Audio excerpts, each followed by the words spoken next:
On July 2nd, 2014, a post appeared on Craigslist. It was created by 18-year-old Brooke Slocum and was a simple request for money. I need $50 by 3:30 p.m. today. I can pay you back later tonight, but I need gas and some mess quick. Everyone has bronchitis at my house and I do not want to get sick. I'm 8 months pregnant and my lungs are all squished as is. If you could help, me and my daughter will greatly appreciate it. For 10 days, the listing received no response.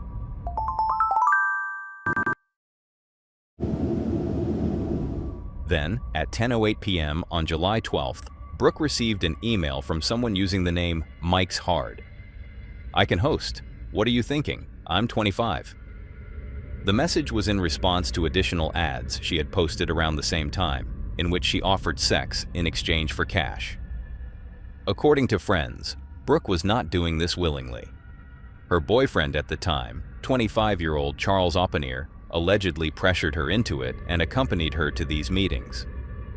Reluctantly, Brooke replied about 20 minutes later. Well, we're looking for donations if possible. Kinda in a tight spot, and we have a baby on the way. As far as the fund goes, though, there won't be any mail." "How does $120 sound? I can drive you over here if you need." "No, we can travel, just can't host is all. When and where would you like to meet up?" "I like to outside in a park around 11:30. That's okay?" I don't know. I don't want to get in trouble for indecent exposure or anything. I can't go to jail being 8 months pregnant." "It's cop-free. It's a park, but behind it there are lots of woods. No cops at all."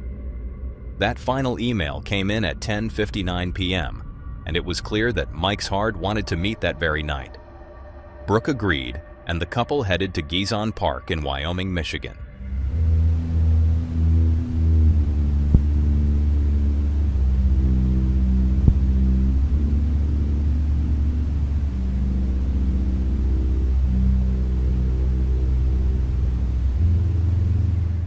Around midnight, they arrived.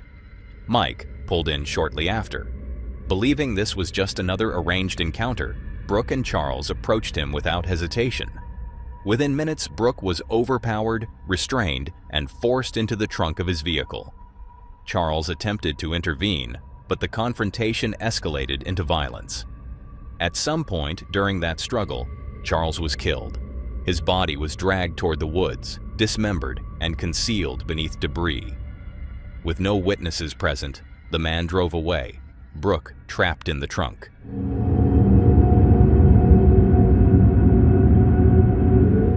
Days passed. When Oppenheer's car remained parked and unmoved, concern grew. His parents and workplace had no answers. On July 17th, 5 days after the park encounter, authorities searched the wooded area behind Gizon Park. There, they discovered a headless body hidden beneath brush. It was later identified as Charles Oppenheer. Soon after, investigators realized Brooke was also missing. Police obtained a warrant to search her apartment and examined her laptop. Among numerous conversations, the thread with Mike's Hard stood out. The Internet Crimes Against Children unit traced the email to another account, which led to a Facebook profile belonging to a man named Brady Ostrike. Officers began surveillance outside his residence while awaiting a search warrant. On the evening of July 17th around 9 p.m., Brady left his home in his vehicle. An officer attempted to stop him. Instead, he fled, initiating a high-speed pursuit.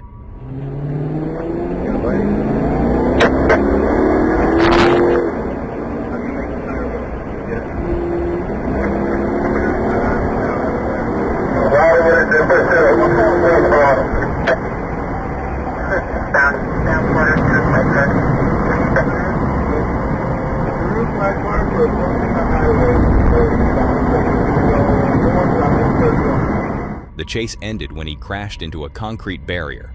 Before officers could reach him, he fatally shot himself. Inside the vehicle, 31-year-old Brady Ostrike was found deceased in the driver's seat. In the trunk, inside a suitcase, officers discovered Brooke Slocum and her unborn daughter. Both had been killed. A search of Ostrike's home revealed disturbing items: ropes, weapons, restraints, cages, and cryptic writings. Cameras had been installed throughout the residence. Investigators determined he had recorded his actions. Authorities later confirmed that footage existed documenting Brooke's captivity during the 5 days she was held in his basement. The material has never been released, and police have stated it never will be.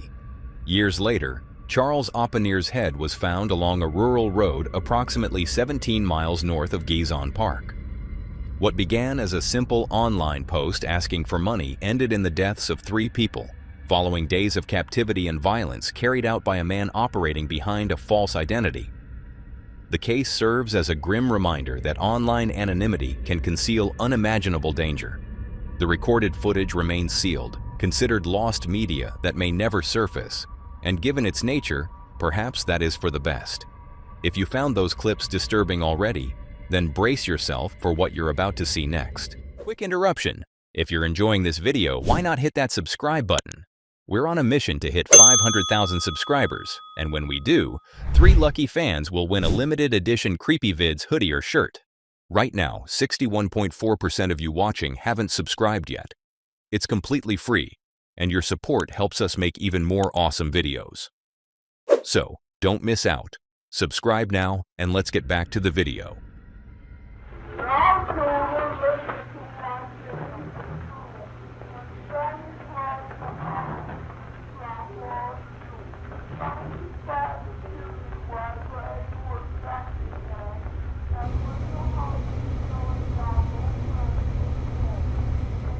It's the evening of March 9th, 2001, in the small village of Rotenburg, Germany.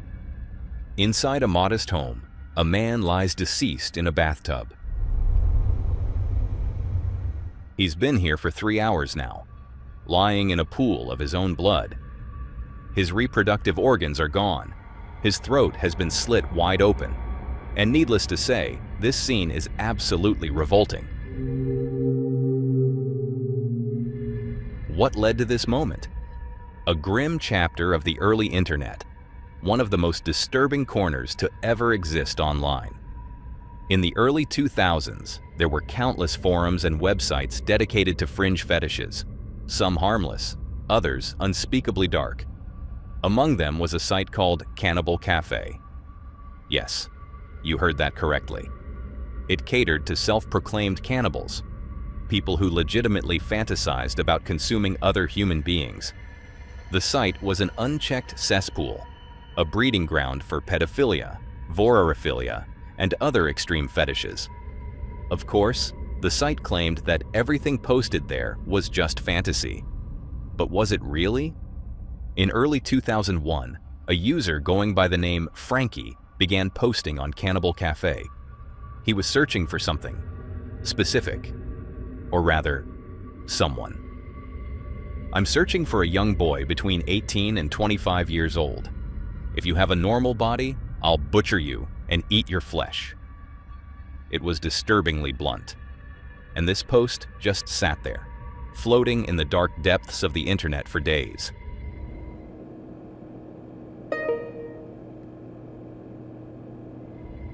At first, a few so-called volunteers responded. But when it came down to it, they all backed out. All except one.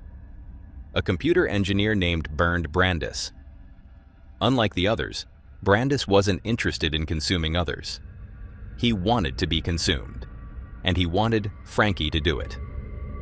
Over the next few days, the two exchanged emails, and that's when Brandis learned that Frankie was only an alias. His real name was Armin Maywes, and he was more than ready to meet. It's now the night of March 9th. Brandis makes his way to Armin's home. No one knows exactly what was going through his mind, or if he fully grasped what was about to happen. But when he arrives, he opens with a chilling request. He wants Armin to bite off his reproductive organ and eat it. Complying, Armin tries, but can't manage it. It's too tough to chew. So instead, he cuts it off. Then, he tosses it into a frying pan, adding marinades and seasonings. But despite his efforts, he burns it, making it completely inedible.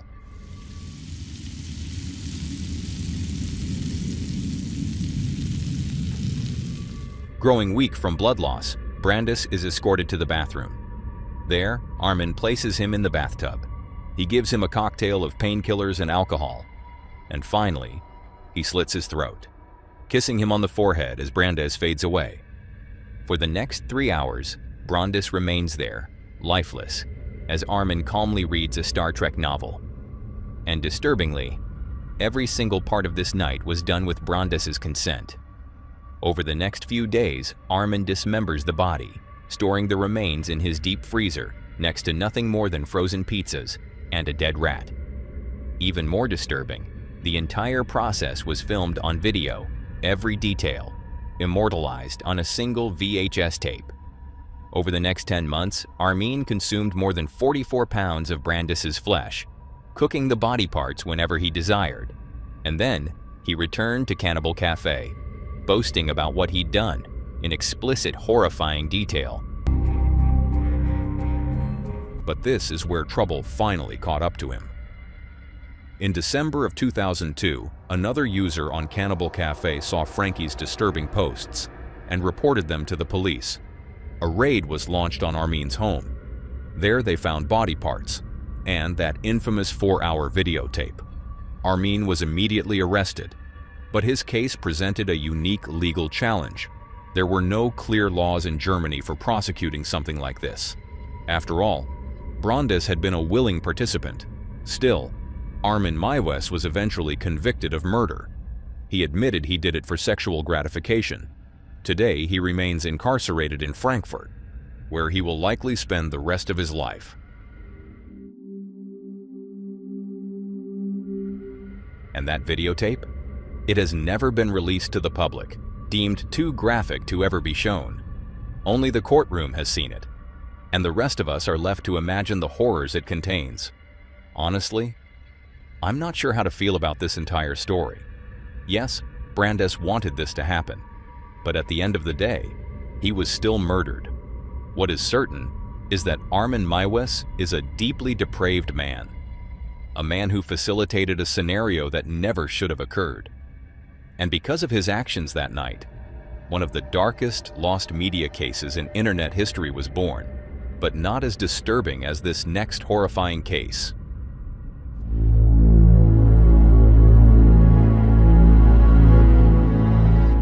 It's the early 2000s. Silent Hill 2 is unsettling players everywhere. Circuit City is advertising camcorders. And on CBS Channel 11, a well-known bear enthusiast named Timothy Treadwell appears on Letterman. By all accounts, Timothy Treadwell is a lifelong admirer of wildlife. For 11 consecutive years, he chose to live among the bears of Katmai National Park in Alaska, documenting nearly every moment he spent there. Whenever he ventured into the wilderness, a camera was always rolling. What stood out most was his apparent absence of fear, casually interacting with animals capable of ending his life in seconds. Throughout the 1990s, Treadwell traveled across the United States, speaking to young audiences about bears and the ecosystems they inhabit. He shared footage from his trips, inspiring many to appreciate the natural world. His efforts brought him significant recognition, and by the early 2000s, he had become widely known. His lifestyle appeared undeniably dangerous, yet deeply fulfilling. It was a constant gamble, but one he seemed completely devoted to. He believed he shared a connection with bears, a bond with a species humans have instinctively feared for generations. In October 2003, Timothy convinced his girlfriend, Amy Huguenard, to accompany him to Katmai National Park. Unlike his previous visits, this trip took place late in the season. October sits on the edge of hibernation, when bears aggressively search for food to survive the winter. That year, a drought had further reduced available resources, increasing tension and competition among wildlife. The environment was volatile. Despite this, Timothy persuaded Amy to trust him and continue his research of the animals he had dedicated his life to studying. It has since been noted that Amy did not want to go on this trip. She was deeply afraid of bears. The following day, the forest was still. An air taxi pilot named Willie Fulton landed near their campsite to retrieve them for their return home. As he stepped out and surveyed the area, something immediately felt wrong. Timothy and Amy were nowhere in sight. Instead, he saw a destroyed campsite and a bear lingering nearby, a visibly agitated bear. Alarmed and uncertain, Fulton quickly retreated to his plane and contacted park rangers. When they arrived, they shot the bear and began searching the area. What they discovered was horrifying. Scattered throughout the campsite were the partially consumed remains of Timothy and Amy. Their bodies had been violently torn apart. Timothy's limbs were found across the ground, and Amy's remains were discovered buried near their tent. That night, both Timothy Treadwell and Amy Huguenard were killed by a wild bear. In the 85-year history of Katmai National Park, they were the first fatalities of this kind. During the investigation, rangers found a camera at the campsite. The lens cap had been left on, but the device had recorded approximately 6 minutes of audio, believed to be their final moments. That recording has never been made public. However, accounts from those who reportedly heard it describe something deeply disturbing. The audio is said to begin during a storm, with Timothy outside the tent as a bear enters the camp. Before he can respond, he is attacked. He screams for Amy to help him. She rushes out of the tent and urges him to play dead. For a moment, the bear seems to retreat. Amy, panicked and crying, attempts to reach Timothy. But the bear returns, drags him away into the darkness, and the recording ends. Since that day, the only known copy of the tape has remained with Treadwell's longtime friend, Jewel Palovac, who has never listened to it. Aside from authorities, the only other person known to have heard it is Werner Herzog. After listening briefly, Herzog reportedly removed his headphones and advised Jewel never to hear it and to destroy the tape. She has chosen instead to keep it sealed and has vowed never to play it. As a result, the final moments of Timothy Treadwell and Amy Huguenard remain largely unknown, leaving room for speculation. Much like the lost footage connected to Christine Chubbuck, this recording has become one of the most infamous pieces of lost media. It's a tragedy that unfolded deep in the wilderness, 6 minutes of audio capturing unimaginable terror, likely destined to remain unheard forever. It's unsettling to realize how quickly everything can shift in a single moment. The next footage shows exactly that. Late one evening, 18-year-old Kathleen Allen and her boyfriend Michael Carroll were together inside the motel room they were currently living in. It was an ordinary day. Nothing unusual, nothing alarming. Around 10 p.m., Michael casually mentioned that he had something to take care of and stepped out, reassuring Kathleen that he would be back in the morning. With that, she went to sleep, expecting the next day to be no different. Morning arrived, but Michael Carroll never did. Even so, Kathleen didn't immediately panic. She carried on with her routine, heading to work as if nothing was wrong. 3 days later, while on the job, she received a call.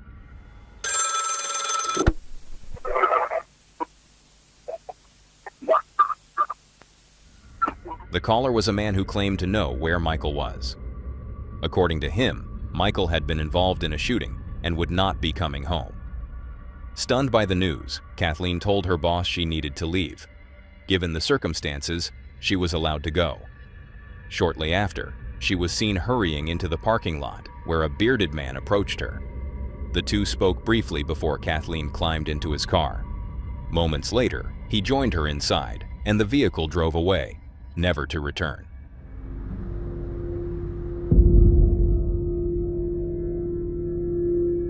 That was the last confirmed sighting of Kathleen Allen alive in public.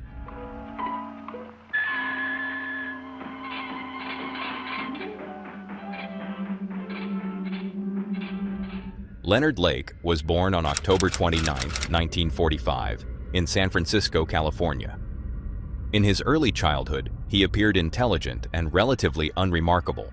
But at the age of 6, after his parents separated, he and his siblings moved in with their grandmother. and troubling behavior soon followed. Lake began exhibiting deeply disturbing tendencies. He was caught taking inappropriate photographs of his sister, dissolving mice in chemicals, and coercing his siblings into sexual acts.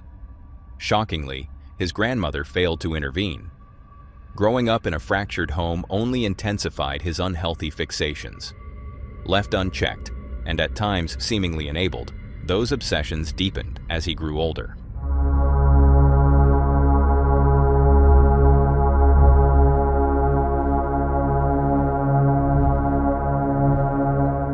By the early 1980s, Leonard Lake had become immersed in survivalism, a movement centered around preparing for catastrophic emergencies.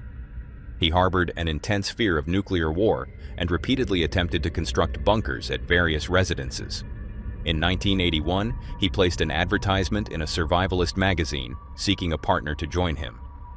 That single ad would lead him to Charles Ng, a native of Hong Kong with a criminal record and a history of incarceration.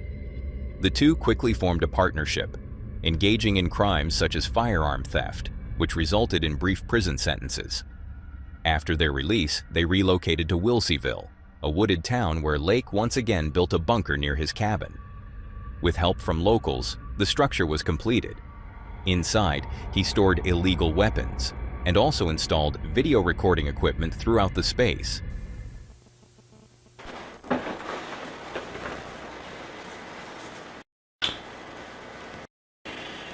Good evening. It's a Sunday in October, 22nd, 23rd, something like that. Very close to my 38th birthday. And I'm starting this tape without script or without any real organization of what I want to say. This tape, what you're hearing now, is going to be the lead-in of the various phases of construction of a building, which hopefully will be the first of a series of underground buildings. The main emphasis of the building, the whole justification for its expense and its effort, will be a hidden portion of it, a secret room, if we can call it that, that will house a cell. A jail cell, if you will. And the purpose of that cell, and the main purpose, hence, of the building, will be the imprisonment of a young lady who probably at this moment is unknown to me. What I want is an off-the-shelf sex partner. I want to be able to use a woman whenever and however I want. And when I'm tired or satiated or bored or not interested, I simply want to put her away, lock her up in a little room, get her out of my sight, out of my life. The advantages of such a situation are, of course, obvious and even beyond sexual. Such a woman, totally enslaved, would be useful for the mundane chores that I have to do, but I'm not particularly interested in doing. Clean house, washing dishes, etc. Slave, there's no way around it. Primarily a sexual slave, but nonetheless a physical slave as well. Hi, I'm Kyle Kraska. It's being called the creepiest crime scene in America. A remote cabin where cops say some of the most gruesome serial killings in California history took place. Well, now Ed Miller's giving you an exclusive and very disturbing look inside this house of horrors.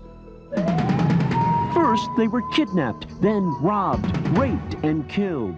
12 innocent victims, 3 women, 7 men, 2 babies. They said they were all killed. The bunker's purpose extended far beyond survival preparation.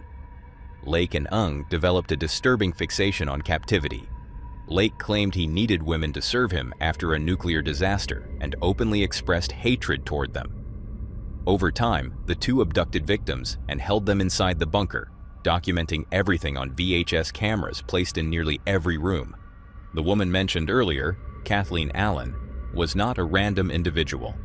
She was the same young woman who left work after hearing about her boyfriend's alleged death, who entered a stranger's vehicle, and who was never seen again. She had fallen directly into Leonard Lake's control. While women were their primary targets, Lake and Ung also preyed on men, often luring them with offers of work before robbing them, killing them, and assuming their identities. They would then contact family members, persuading them to visit the property, only to trap them as well. Victims were given a cruel ultimatum: comply fully and serve, or face death. Regardless of the choice, the outcome was the same. Their lives ended in isolation, far from help. In June 1985, Charles Ung was caught attempting to shoplift a vise from a hardware store. When Lake arrived to intervene and offered payment, police requested identification. He presented a driver's license that did not belong to him. It was issued to Robin Stapley, a man recently reported missing. Both men were arrested. Just 4 days later, while in custody, Leonard Lake swallowed cyanide pills, ending his own life. Authorities subsequently searched his property and uncovered vehicles linked to missing individuals, along with a burial site containing approximately 40 pounds of crushed human bone fragments, believed to represent the remains of at least 11 victims. They also discovered buckets filled with identification cards, personal belongings, and numerous VHS tapes documenting their crimes. The scale and brutality of what was found defy simple description. Today, Charles Ung remains alive, serving a life sentence at San Quentin State Prison after being convicted on 12 counts of first-degree murder. He will never be released. The crimes committed by Leonard Lake and Charles Ung remain among the most horrifying in modern history. The videotapes they created are sealed, with no intention of ever making them public. Given what they are believed to contain, some things are better left unseen. And that same goes for the lost media in this next case. March 21st, 1997. History of the Prophet Joseph Smith. In 5th through 8th grade class. How anxious I am for Heavenly Father's Spirit to touch your minds and hearts. For what the Prophet Joseph Smith did was right. From a tiny Utah town called Short Creek, there once emerged a cult, the Fundamentalist Church of Jesus Christ of Latter-day Saints, or FLDS for short. Most recently controlled by a man named Warren Jeffs, the FLDS operated quietly beneath the radar for the better part of a century. For years, Jeffs and those before him enforced strict control over their followers, preaching a chilling doctrine that plural marriage was not only a divine right, but the only path to the kingdom of heaven. Jeffs called himself the prophet, the sole man who could communicate with God. And if God told him you were to marry someone, you obeyed. One wife after another, the prophet arranged marriages for men inside the church, and most prominently for himself. Dozens, even hundreds of women were treated as pawns, believing these marriages would guarantee them eternal salvation. And their age? That was never a concern. Inside the FLDS, hundreds of children were born to underage mothers, girls forced into marriage with men old enough to be their grandfathers, and all of them believed they were carrying out the will of God.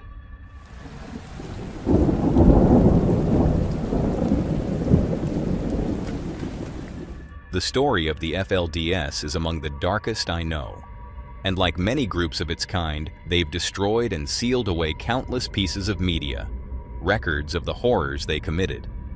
I'll be covering their full story in depth very soon.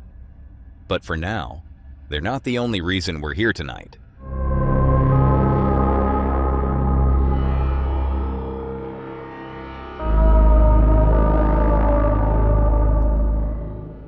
In 2008, Fox premiered a game show called The Moment of Truth.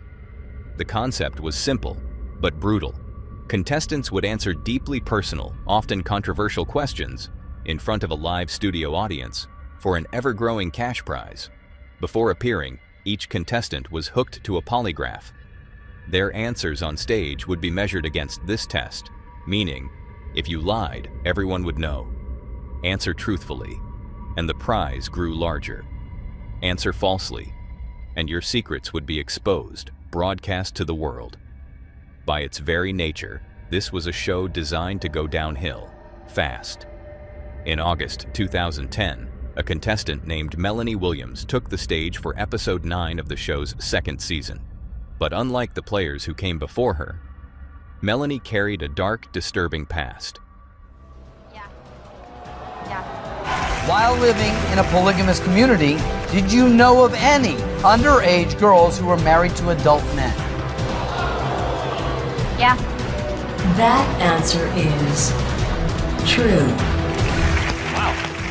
But nothing could stop her dramatic climb to the top.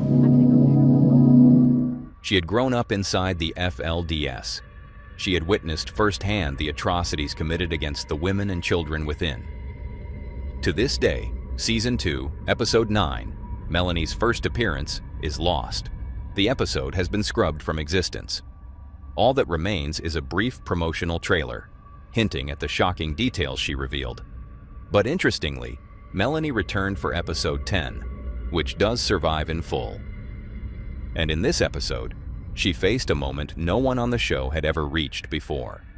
She was asked the final $500,000 question, the grand prize. And host Mark Wahlberg gave her a moment to think, warning her just how difficult this next question would be. After pausing to consider, she chose to continue. I'm gonna do it for my dad. I'm gonna go for it.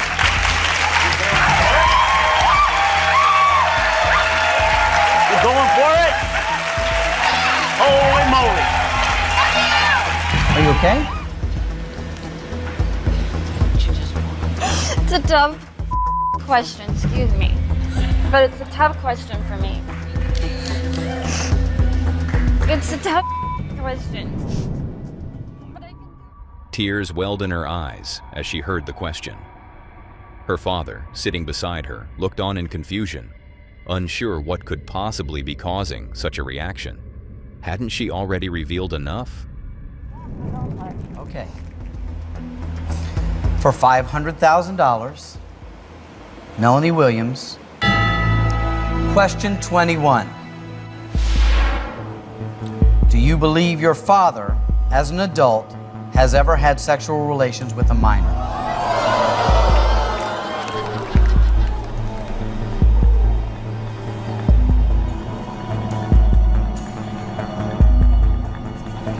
Yes. That answer is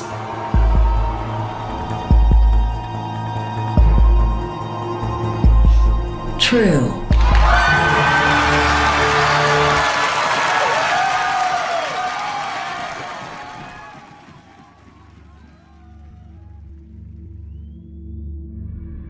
The audience erupted, shocked by what had just been exposed. Melanie sat in stunned silence, and her father, equally shaken, responded in a way that only made the moment more surreal. As part of that culture. Yeah, it happens all the time. Let's hear what John Yeah. feels of that. Gosh. I'm not sure when I did this, I knew what a minor was. That was a long time ago. Okay. Wife number 2 was 17. She had just gotten out of high school.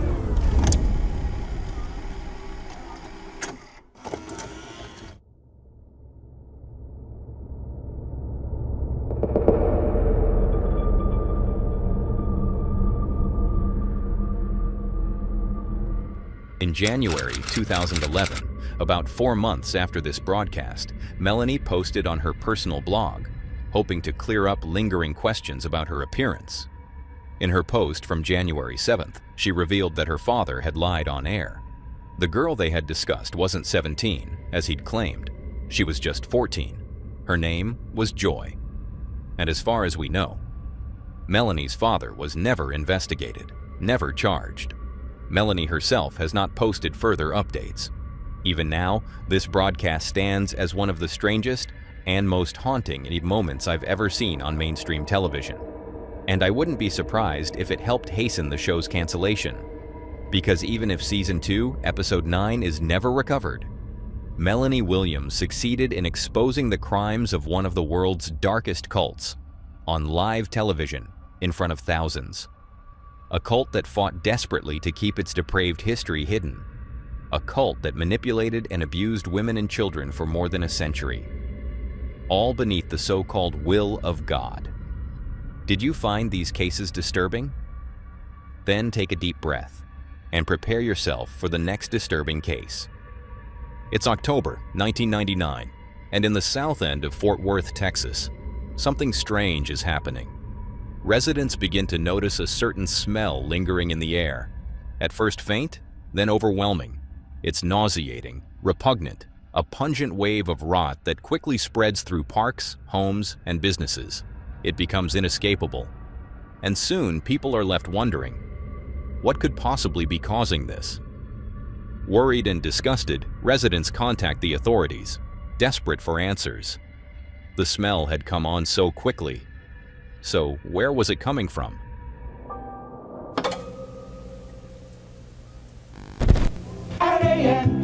Just look for this creepy. Check out this week's Green Price specials on all flavors of Jell-O frozen pudding pops. For the sweetness of the grapes.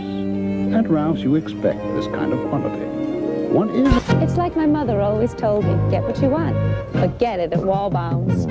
I know how good my quality meats taste, but you have to see how good Wallbounds prices look.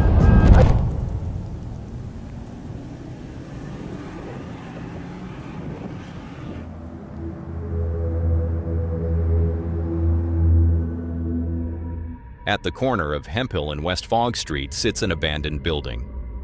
It was once a small neighborhood grocery store, Mexia Supermarket, run by a Laotian family who had served the community for years. But now, the family was gone. The building left vacant. And inside, something was festering, rotting. And the smell was only getting worse.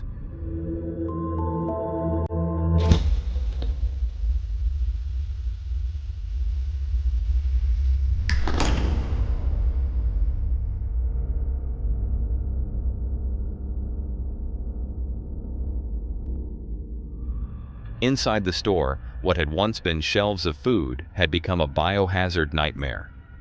Deli meats and produce were blackened with bacteria. Milk and frozen goods had exploded from uncontrolled fermentation, and the air inside was completely unbreathable, stripped of oxygen by the decaying organic matter.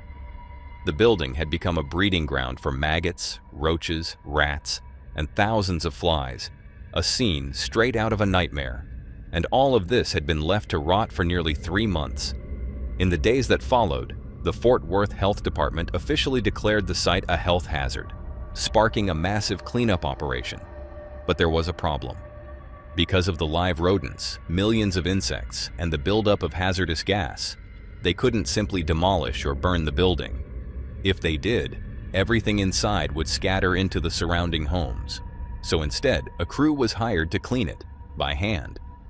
Suited up in hazmat suits and oxygen tanks, they were tasked with the unthinkable. Bagging and removing the rotten food, disinfecting every surface, and fumigating the entire building, all while wading through clouds of flies. Reportedly, when they first entered, the infestation was so severe that they could barely see a few feet in front of them. The cleanup took nearly a month, and by December, the building finally stood empty. But even then, the odor lingered. Years later, the store was eventually reopened under a new name, Terry's. But according to at least one Google review, posted nearly 14 years after the original closure, the place still smelled like death. Most of the footage you've seen comes from a 2010 History Channel documentary called Life After People. And while it gives us a glimpse of the horror inside Mexia Supermarket, it's only a small part of the story. There was more. Much more. According to an online user named the_hook_up, early news footage showed scenes so graphic that even the windows appeared blacked out, covered by millions of roaches and flies. He wrote, "I did have dreams about this one neighborhood in Fort Worth. It was because of a news story at the time. A supermarket in this low-income area of town just closed one day. The images on the news are what gave me bad dreams. Windows blackened by millions of roaches, rats in swarms. The smell had to be apocalyptic. 2-month-old fish, 2-month-old carrots, pork, thousands upon thousands of rat droppings. I was obsessed with the story, hence why I dreamt about it, being in there. It still freaks me out.